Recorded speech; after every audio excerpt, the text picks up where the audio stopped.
capítulo 15.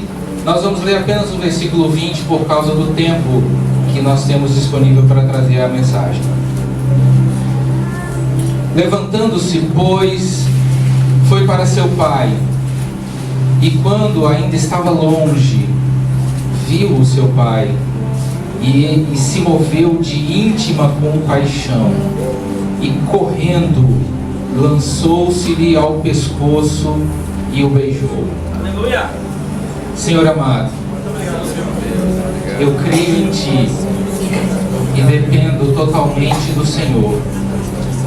Nós esperamos, ó Pai, ansiosos para saber o que o Senhor vai falar conosco nessa noite. Aleluia! Glória a Deus! Esperamos, ó Pai, ser surpreendidos mais uma vez pela Tua graça, em nome de Jesus.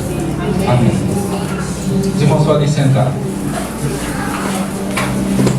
A parábola do filho pródigo, ela surgiu a partir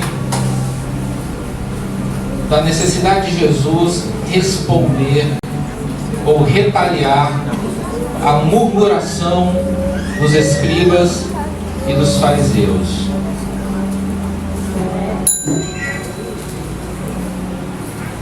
E elas é a sequência de uma série de outras parábolas que tinha uma proposta parecida com a dessa parábola. E como eu falei, o nome, depois que a gente começa a mergulhar nessa palavra, a gente percebe que a parábola do filho pródigo não é o nome mais, não seria o nome mais adequado para essa parábola. Apesar de Jesus ter detido a maior parte do tempo dele falando sobre a vida do filho mais jovem dessa parábola, o propósito da parábola era atingir os escribas e os fariseus, que são comparados na parábola ao filho mais velho. Então a gente, na verdade, o foco não é o filho mais novo que saiu de casa, o foco é o filho mais velho, que era o hipócrita, a quem destinava a mensagem de Jesus para os fariseus. Mas no final a gente percebe que a grande estrela dessa parábola nem é o filho mais novo, nem é o filho mais velho, é o pai. A gente vê na postura do filho mais novo que ele tinha uma sede de liberdade. Ele desejava uma liberdade que, na verdade, talvez ele não soubesse exatamente o que era. Ele queria experimentar alguma coisa nova que ele imaginava que a casa do pai não lhe proporcionava. Ele tinha um desejo e a curiosidade de experimentar algo a mais do que aquilo que o cercava até aquele momento da sua vida. E esse é um grande erro, um grande problema que às vezes a juventude da igreja passa. Curiosidade de saber o que é que tem fora da casa do pai. As aventuras que estão reservadas além dos portões, do aprisco. Nós focamos essa mensagem especificamente. Há algum tempo atrás eu preguei sobre esse mesmo texto, a parábola do filho pródigo. E aí nós nos detivemos mais ao fim da parábola e especialmente a reação do irmão mais velho. Eu me lembro claramente que eu preguei essa mensagem. Até procurei o sermão aqui dessa primeira mensagem, mas não encontrei. Então nós escolhemos usar o mesmo texto, mas mudar completamente o foco da mensagem para uma outra proposta, que é a graça do Pai.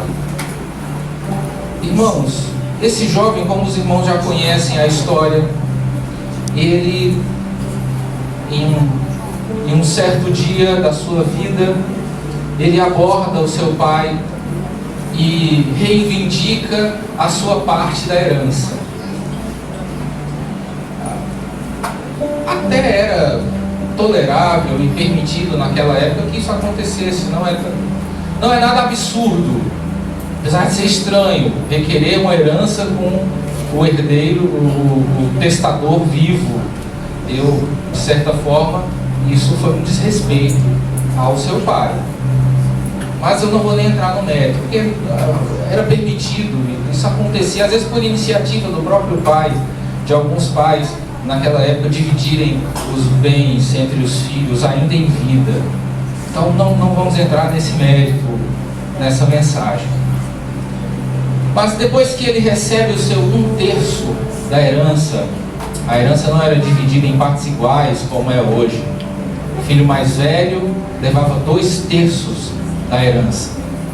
E o filho mais novo, de posse do seu 1/3 da herança, os seus 33,33% de toda a fortuna que esse pai tinha, de posse dessa herança, o filho vai para uma terra distante, diz a parábola.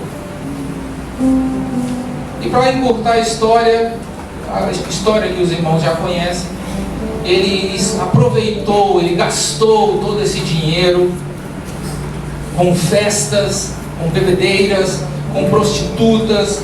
Ele viveu uma vida de luxúria até que o dinheiro da herança se esgotou completamente.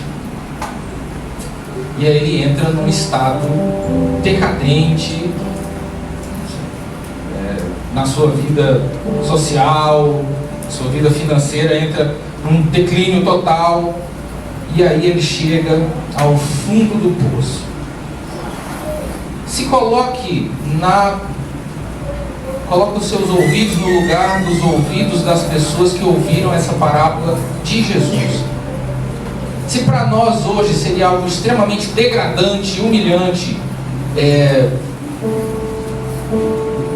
fazer o serviço que esse rapaz fez, estar ali trabalhando, labutando com os porcos, imagina a mesma situação para um judeu.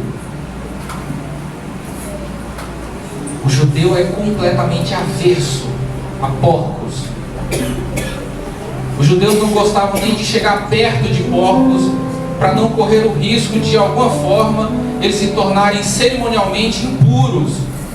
Ao tocar num porco, ele se tornava impuro, ele não poderia participar do culto, por exemplo. Ele era algo imundo.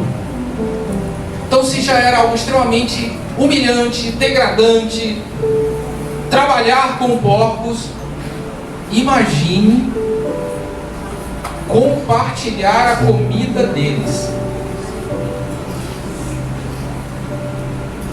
Eu acho que quando Jesus falou isso para os fariseus, para os escribas, isso para os discípulos, acho que o estômago deles se revirou.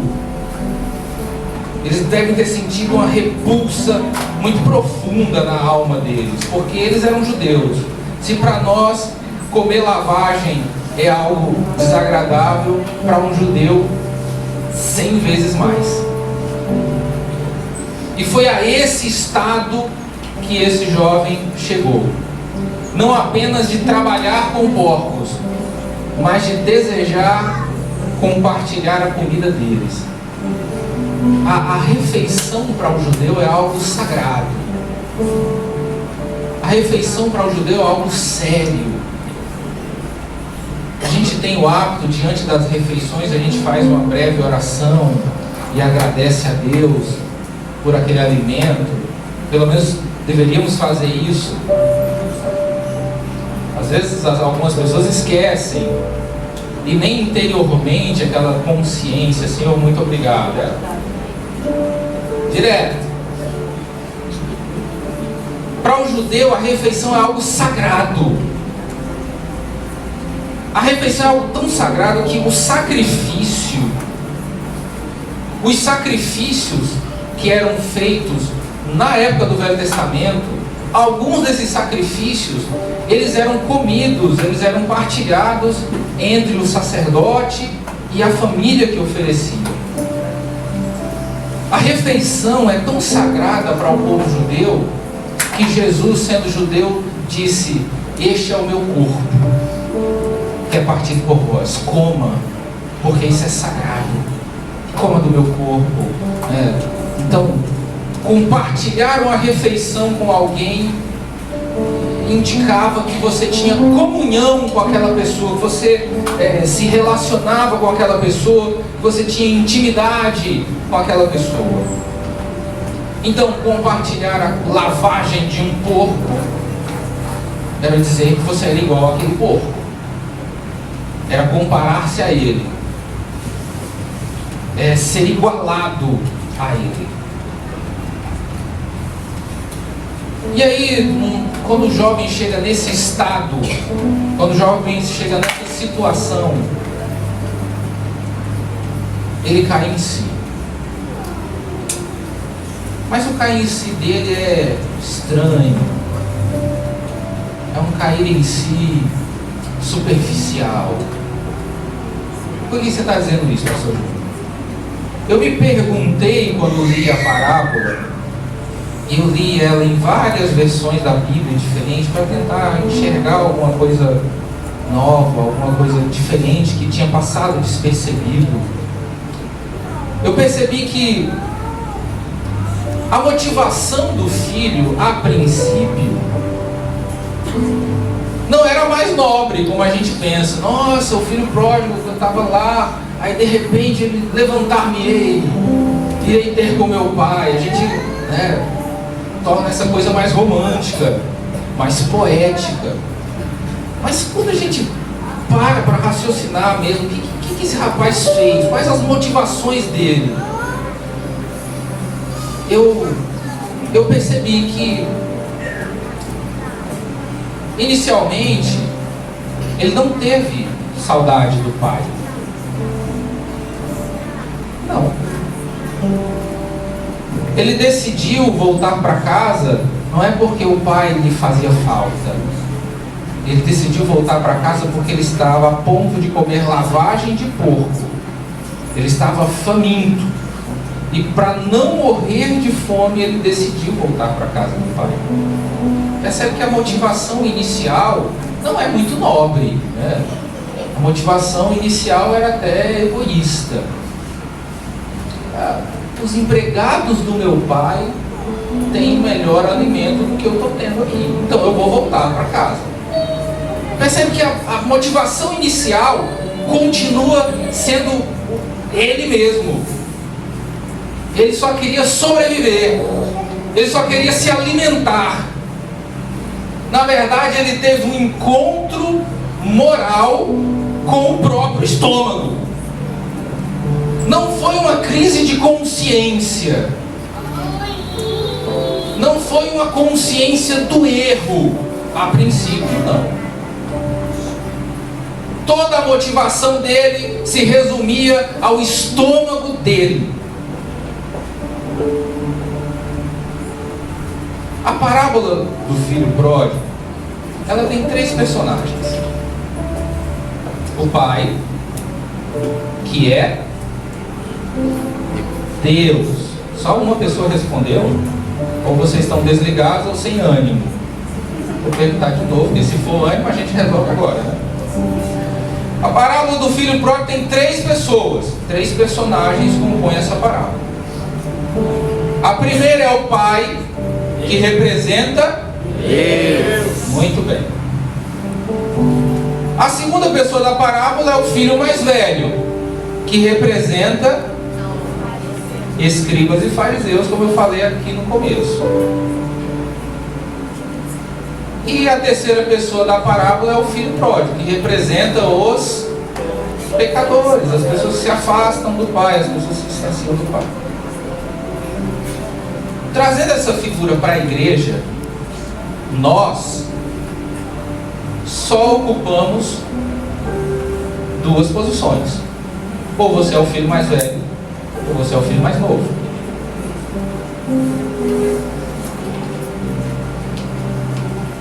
Amém? Amém. Não tem 3 filhos, só tem 2. O mais velho e o mais novo. E o pai.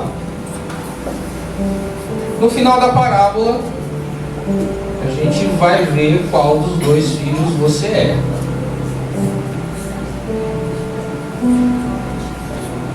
Então, como eu falei, esse filho, ele inicialmente, o despertar dele é via estômago. O despertar dele não é moral, o despertar dele não é saudades, não é afetivo, não é amor pelo pai, não é saudade de casa, não é saudade do irmão. Ele está com fome. Só. Depois, em um segundo momento, aí ele diz, quando ele começa a ensaiar, né? O que eu vou fazer quando eu chegar lá? Eu vou chegar de cara lisa, né? Voltei, olha eu aqui de novo, né? Ele se prepara, né? Ele ensaia um diálogo com o pai. E ele diz, eu vou dizer assim, pequei contra o céu, pequei contra ti. Então ele, não sei se meramente no ensaio, ele começa a tocar o arrependimento, né? Não sei, mas pelo menos da boca para fora ele começa a reconhecer que pecou, ele começa a reconhecer que errou. E ele diz, aceita-me como um dos teus empregados. Então ele se submete a uma posição inferior à de filho. Ele aceita ser um escravo e admite não ser mais considerado como um filho.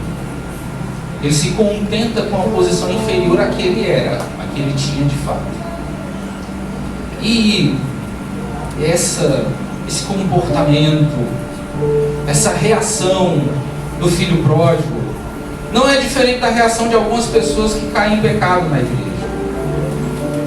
Quando ela volta arrependida, depois de ter compartilhado a comida dos porcos aí no mundo, ela chega num estado tão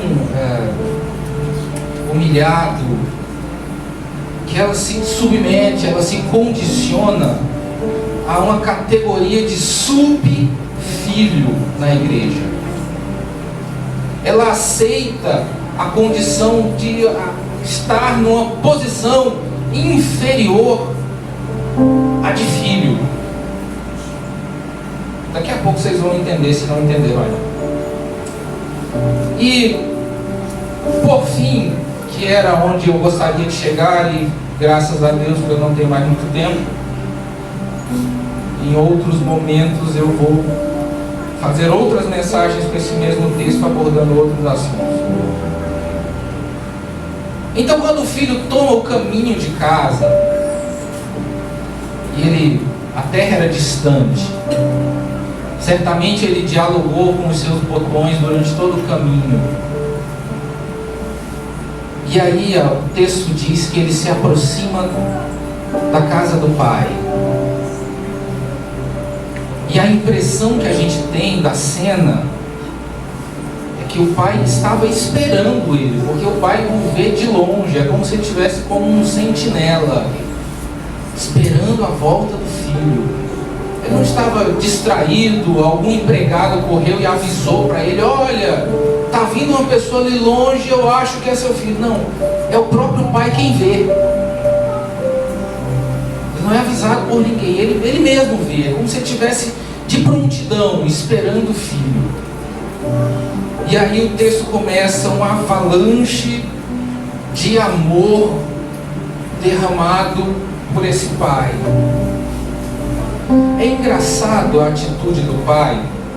Lá no versículo 12, eu tomei o cuidado de ler as palavras, palavra por palavra, que palavras foram escritas por Lucas ali. A Bíblia diz que o pai repartiu os seus bens, no versículo 12. E aí, quando eu olhei a palavra bem no dicionário grego, ele usou a palavra bios. Todo mundo sabe o que bio significa, né? Vida. Quem estuda biologia estuda a vida, né? O estudo da vida, biologia. Então, Lucas usou a palavra, Jesus usou a palavra bios, para bens. Então, quando eu li isso, meu coração aqueceu.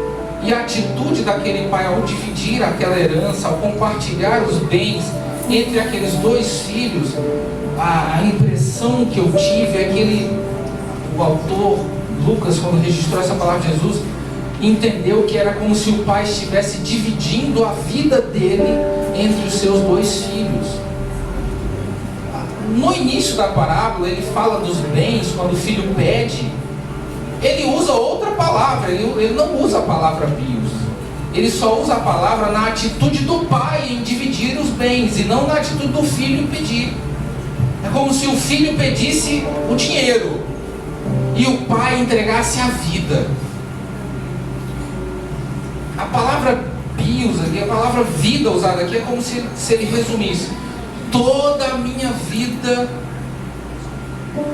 se resume a esses bens que eu estou deixando para vocês. E você está levando 1/3 da minha vida. Você está levando embora 1/3 de tudo que eu vivi, de toda a minha vida. Você está levando embora 1/3. Mas vamos nos resumir ao comportamento do pai aqui, a partir desse versículo que nós lemos, a partir do versículo 20. O texto diz que quando o pai enxerga o filho de longe, ele corre. É o único texto na Bíblia que você vai ver Deus correndo. Deus, ele nunca corre. Deus não precisa correr. Deus é onipresente. O ato de correr para Deus não faz o menor sentido. Imagina o soberano, todo poderoso. É engraçado a gente ver algumas autoridades. Imagina a rainha da Inglaterra correndo. Você já viu a rainha da Inglaterra correndo alguma vez? Ela não corre. Mas esteira corre no mesmo lugar, né? Você não vê a rainha da Inglaterra correndo em canto nenhum, né? Porque ela é rainha. A postura dela não cabe para a rainha, né? Correndo pelo meio da rua. Não pega bem, ela é da nobreza, ela é da realeza. E em nenhum lugar da Bíblia você vê Deus correndo, só aqui. Ele corre para encontrar o filho pecador. Este pai que representa Deus corre para encontrar seu filho. O texto diz que quando ele encontra o filho, ele lança-se no seu pescoço e o beija. A palavra que foi usada para beijo, que é beijar repetidas vezes. Ele cobre o filho de beijos. E aí, algo me chamou muita atenção. A postura desse pai. Você encontrou ele perguntando aonde o filho estava? Ele pergunta onde o filho estava. Ele não pergunta onde o filho esteve esse tempo todo. Você viu ele perguntando: o que você fez com o dinheiro da herança que eu te dei? Você viu ele perguntando isso? Ele não pergunta o que o filho fez com o dinheiro. Ele não pergunta o que o filho fez com a herança. Ele não pergunta por que o filho teve aquela atitude de abandonar a casa, de abandonar o lar. Ele em nenhum momento ele critica o filho. Em nenhum momento ele diz uma palavra negativa para o filho. Em nenhum momento ele reage de forma agressiva com o filho. Em nenhum momento ele questiona absolutamente nada para o filho. Ele não quer saber onde o filho esteve. Ele não quer saber o que o filho fez. Ele não quer saber o porquê o filho saiu de casa. Ele não quer saber absolutamente nada. Ele não pergunta absolutamente nada sobre o passado do filho. A Bíblia diz que o Senhor pegou todos os nossos pecados, pegou todos os teus pecados, e lançou no mais fundo do mar. E lá se esqueceu. Aleluia, glória a Deus. Você lembra dos seus pecados. A igreja lembra dos seus pecados. Satanás lembra dos seus pecados e lança diante do seu rosto todas as oportunidades que ele tiver. Mas Deus esqueceu os seus pecados. Então essa é a postura do pai. Ele não faz absolutamente nenhuma indagação para o seu filho. Ele não pergunta absolutamente nada de interrogatório para o seu filho. A gente percebe na reação do pai que a alegria e o amor desse reencontro eram maiores do que qualquer senso de justiça que a ação daquele filho merecia. E aqui está um grande choque de realidade com a graça de Deus. A graça de Deus, ela está explícita, escancarada nesse texto. Isso aqui é graça. E a pessoa que é como o filho mais velho, ela não admite essa graça. Por quê? Por que ela não admite essa graça? Tem até versículo pronto. Deus é amor, mas também é justiça. Isso é o filho mais velho falando. É verdade. Isso não é mentira. Deus é amor, mas é justiça também. Só que esse momento, cadê a justiça? Será que já não foi justiça o suficiente comer a comida dos porcos? Será que o preço não já foi alto o suficiente? A gente enxerga aqui uma graça extravagante, uma graça e um amor constrangedor. Quando a gente se pega enxergando essa situação e imaginando os castigos que aquele jovem merecia receber, a gente está sendo nada mais, nada menos do que o filho mais velho dessa parábola. O filho mais velho dessa parábola também é filho. Quando esse jovem volta, nós vamos encerrar. Quando esse jovem volta, ele não deixou de ser filho. O diálogo do pai com o filho mais velho é esclarecedor. Você está sempre comigo. Tudo que é meu é teu. Por que você não se alegra? Esse teu irmão estava morto e reviveu. O filho mais velho procurava ocasião de senso de justiça, não baseado na justiça do pai. Presta atenção nisso, isso que acabou de descer. O senso de justiça que se clama nessa parábola aqui não é o senso de justiça do pai, não, é o da autojustiça do filho mais velho. Peraí, eu nunca comi um cabrito aqui, vou matar o bezerro gordo para dar para esse infeliz.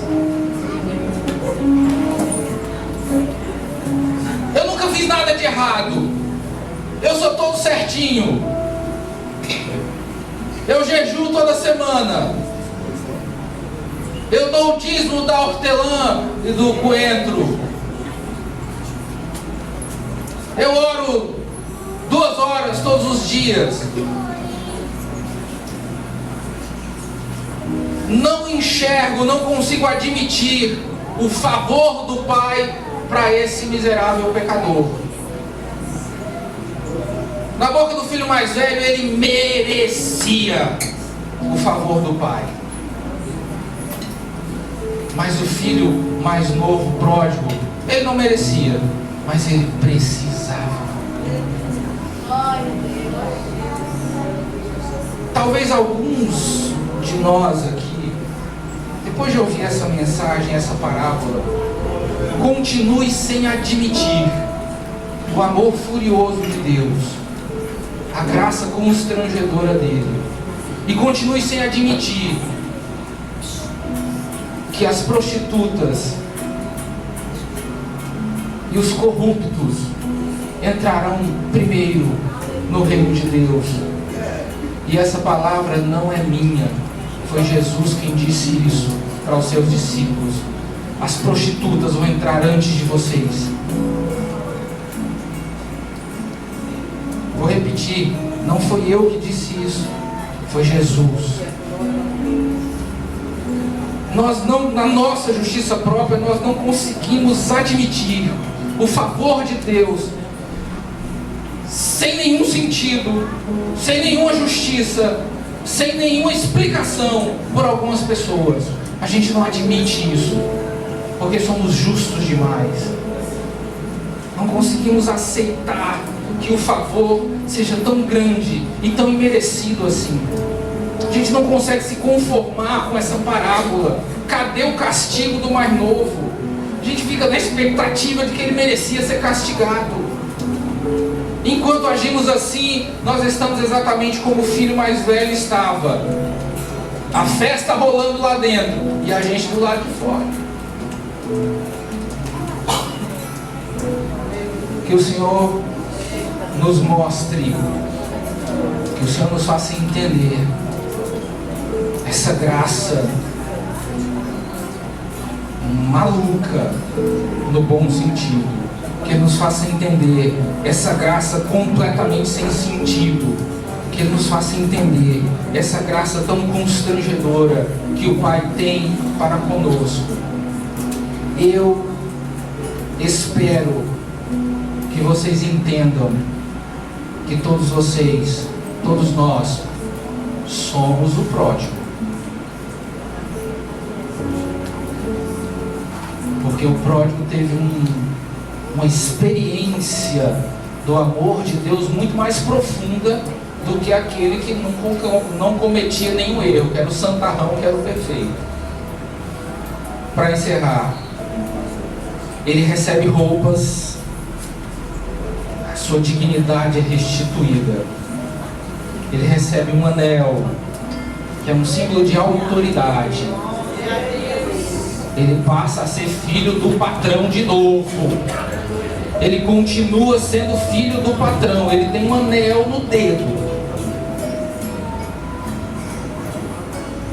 E ele recebe calçados para os seus pés. Isso é um símbolo de que ele não era mais escravo. Os escravos naquela época andavam descalços, eles não andavam calçados. Então a posição dele era de filho e não de servo. Não aceite posição inferior à posição de filho, porque você é filho. E o Pai te amou com esse amor furioso com que Ele nos ama. Que o Senhor nos abençoe. Glória a Deus.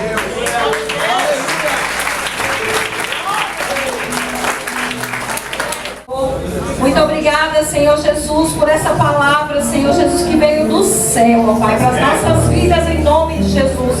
Nós te agradecemos, Senhor, e nós reconhecemos, ó Pai, que Tu és o nosso Senhor, que Tu és o nosso Salvador, que sem Ti não somos nada, Deus.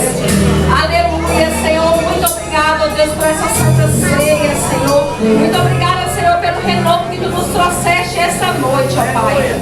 Senhor, em nome de Jesus, leva os Teus filhos, Senhor, debaixo da Tua santa paz, Senhor. Que o Espírito Santo de Deus possa nos acompanhar e já estar nos nossos lares, ó Deus, assim quando nós chegarmos, ó Pai. Em nome de Jesus, nos despede em paz, ó Deus, em nome de Jesus. Muito obrigada por tudo, ó Pai. Em nome de Jesus, amém. Querido Deus e Pai,